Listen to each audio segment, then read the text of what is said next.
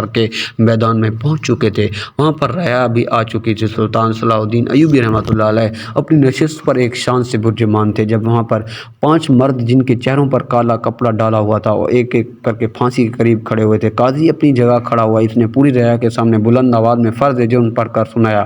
چند پل ہی جلاد کے حکم دے دیا گیا اور ان 5 کو پھانسی کے پھندے پر چڑھا دیا گیا۔ ان لوگوں سے آخری خواہش کچھ بھی نہیں پوچھی گئی، بس انہیں پھانسی دے دی گئی، جبکہ پوری رعایا سلطان صلاح الدین ایوبی رحمۃ اللہ علیہ کے نام کا نعرہ لگا رہی تھی۔ اس بچے کی